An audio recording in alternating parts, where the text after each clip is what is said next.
Untuk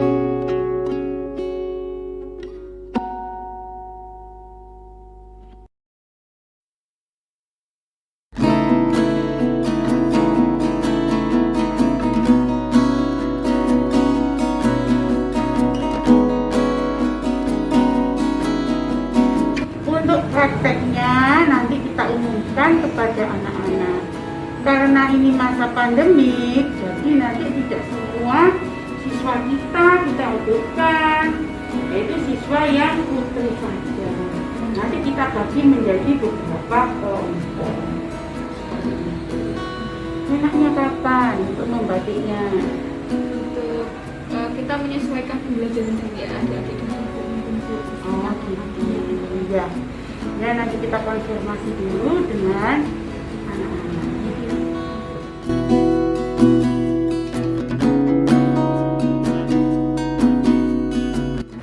Observasi. Kalau di pembelajaran kita itu ada metode, ada KD itu kompetensi dasar, ada metode. Sebelum kita melakukan pembelajaran kepada anak-anak. Nah, KD itu nanti kita lihat di silabus. Nampaknya itu KD-nya sudah ditentukan apa dan pembelajarannya apa. Iya. Kalau dari kami sendiri kemarin itu sudah diskusi untuk mata pembelajaran yang akan diberikan nanti di mata pelajaran seni budaya. Ini Bu, siswa bisa mengetahui tentang seni membatik, caranya membatik dan juga teknik batiknya Bu. Tapi nanti dalam pembelajarannya jika itu ingin memperhatikan cara membuat taplak meja menggunakan batik dengan teknik jemputan. Itu yang tepat. Nah, sehubungan dengan KD yang sudah Mbak Rohima jelaskan tadi, sekarang bawa Mbak Regita, metode apa yang sekiranya tepat kita gunakan? Metode yang akan digunakan nantinya itu metode demonstrasi. Jadi kita mempraktekkan dulu, adik-adiknya melihat, terus langsung kita juga memberikan audio visual berupa video pembelajaran. Jadi adik-adik selain melihat dari praktek kita, adik-adik juga melihat dari video pembelajaran itu. Sekarang pertanyaan untuk Mbak Andi ya. Tadi kan jenengan sudah dengar KD yang digunakan, metode yang digunakan. Sekarang alat dan bahan apa yang tepat digunakan yang sesuai dengan KD dan metode yang sudah dijelaskan tadi. Oke. Untuk alat dan bahan yang digunakan untuk membatik nanti itu alatnya berupa baskom. Untuk bahannya sendiri tuh pasti ada kain untuk batiknya, terus ada pewarnanya, sama water glass dan juga air. Nanti juga dibutuhkan karet untuk mengikat kainnya begitu.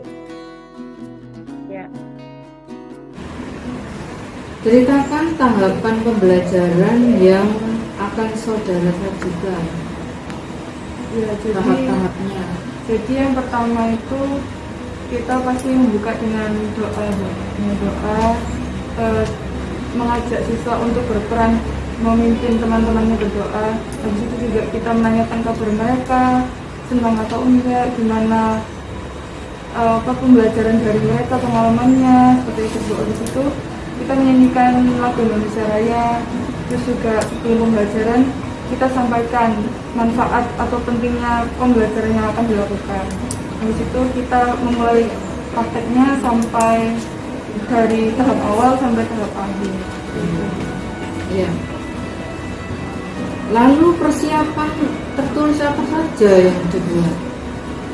Ini kami membuat RPP dan skenario pembelajaran sehingga nanti ada tahap-tahapan dalam kami memberikan pembelajaran. Terus materinya yang dianggap sulit oleh peserta didik berdasarkan perkiraan saudara. Kalau perkiraan saya itu yang mungkin prosesnya sulit itu waktu melipat kain batiknya Bu. Melipat kain primisnya.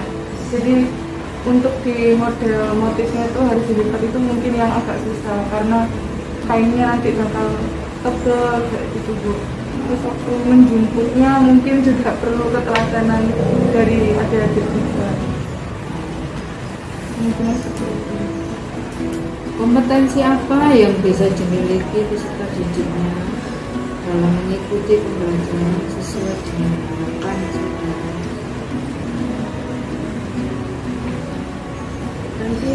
Nantinya harapannya tuh peserta didiknya tuh bisa menerapkan membuat batik di rumah atau memberikan karya-karya untuk sekolah. Apa yang perlu mendapat perhatian khusus dalam pembelajaran kali ini? Kalau untuk mendapat perhatian khusus itu waktu proses melipatnya sama pemberian warna Bu, karena proses melipat itu kan pasti penting banget Bu untuk dijadikan motifnya. Kalau melipatnya salah juga akan mempengaruhi motifnya juga. Terus waktu pemberian warna juga akan mempengaruhi ini kontras atau enggaknya warna satu sama selainnya gitu. Jadi harus benar-benar diperhatikan di proses yang bagian itu.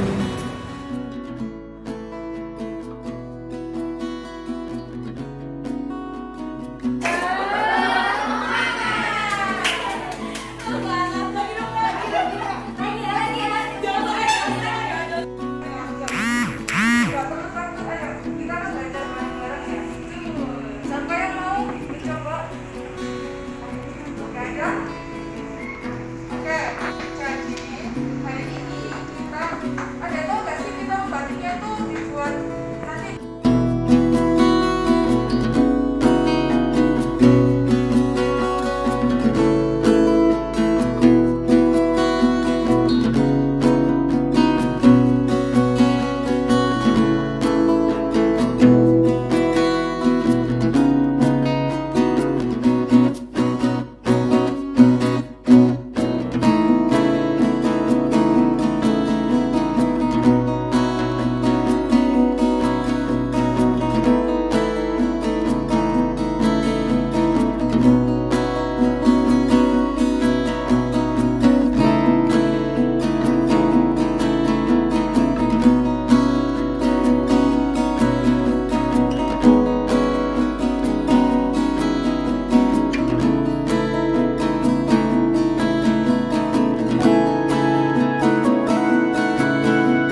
sekarang saya mau memberikan pertanyaan Mbak Rohima dulu.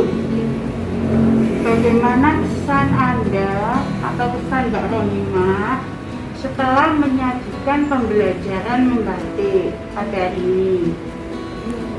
Ya, alhamdulillah tadi itu pas proses pembelajaran dengan adik-adiknya itu senang banget kita apalagi melihat antusiasnya adik-adik ketika belajar membatik. Katanya itu ada yang bilang bahwa ini adalah pembelajaran pertama kali membuat batik selama sekolah gitu. Terus ditambah lagi hari ini bisa ketemu teman-teman pertama kali masuk di sekolah selama pandemi. Jadi melihat respon dan antusiasnya adik-adik senang, kita itu juga ikut senang.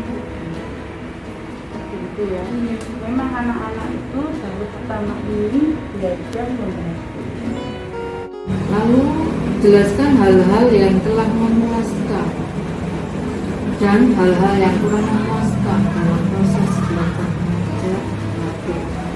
Jadi proses pembuatan batik yang tadi itu yang memuaskan itu dari peserta didiknya itu lebih aktif dan semangat gitu untuk membuat batik, karena kan ini pertama kalinya membuat batik. Terus tapi yang kurang memuaskannya ini masih banyak kurang telaten buat melipat dan kayak menjemput kain batiknya itu Bu. Kemudian banyak yang masih kurang tertib dalam pembuatan batik, jadi masih ramai. Terus kayak seram. Iya. Masih nggak sabaran juga. Terus bagaimana perkiraan saudara mengenai ketercapaian kompetensi peserta didik? Menurut Anda bagaimana? Kalau menurut saya tuh dari materinya juga adik-adik akhirnya bisa tahu tentang jenis teknik jemputan itu, terus bisa mempraktikkan juga. Mungkin jadi adik-adik nanti bakal bisa pakai juga di rumah biar membuat taplak meja pakai teknik batik jemputan itu. Mungkin dari Mbak Rohima atau Mbak Regita atau Mbak Andi ada kesulitan dalam membuat batik, dalam pembelajaran membatik kepada anak-anak. Iya Bu, kalau kesulitan dilihat di lapangan tadi itu mungkin saat pemberian warna gitu. Saat pemberian warna itu kan teman-teman adik-adiknya itu sangat antusias kan Bu, apalagi memberi warna dengan menyandokkan itu ke kainnya gitu kan. Jadi terus memilih warnanya itu kan antri, jadi teman-teman tuh ada yang antusias sehingga tidak sabar untuk cepet-cepet gitu. Terus yang kedua mungkin yang menjadi kesulitan itu ketika melipatnya yang seperti dikatakan oleh Rita tadi, mungkin masih baru, jadi masih Bu ya, kayak kurang harus sabar gitu untuk melihatnya. Kalau dari saya mungkin kesulitannya dalam hal menghandle anak-anaknya, karena antusias jadi anak-anaknya kupu-kupu gitu, buru-buru pengen segera buat kasih warna, jadi kesulitannya mungkin menghandle anak-anak dan mengkondisikan anak-anak agar tertib. Kalau Mbak Andi bagaimana? Sama sih Bu, kurang lebihnya kayak Mbak Rohima dan Mbak Regita gitu. Tapi juga ada beberapa anak yang masih kayak diem gitu, mungkin bingung gitu apa yang harus dilakukan gitu. Itu ya. Terus kalau kalian mengalami kesulitan di lapangan seperti itu, besok-besok lagi kalau menghadapi siswa bagaimana? Kalau mungkin dari belajar dari pengalaman itu, yang akan dilakukan mungkin kita mendampingi untuk setiap step-stepnya itu harus memang perlu pantauan dari kitanya juga untuk adik-adiknya. Jadi nantinya biar adik-adiknya bisa sesuai dengan urutan, bisa dengan sabar melipat agar dapat menghasilkan yang itu yang hasil yang baik. Mungkin dari Roni. Ya, memang yang katakan itu sudah benar. Sekarang saya tinggal menggarisbawahi. Kalau untuk menghandle anak-anak, menenangkan anak-anak itu termasuk dalam kondisi apa? Penguasaan kelas. Iya.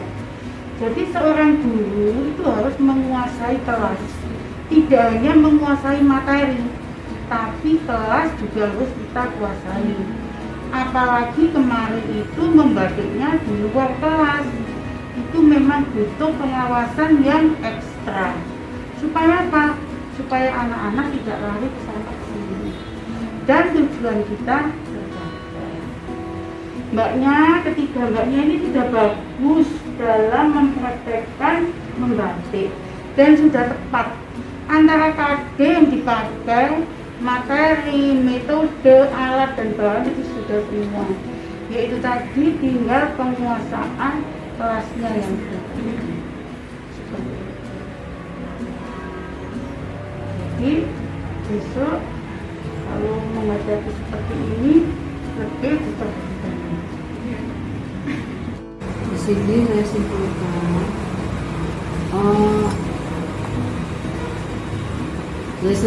sebenarnya sudah bagus, tapi untuk menghandle anak-anaknya itu siswa-siswa masih kurang.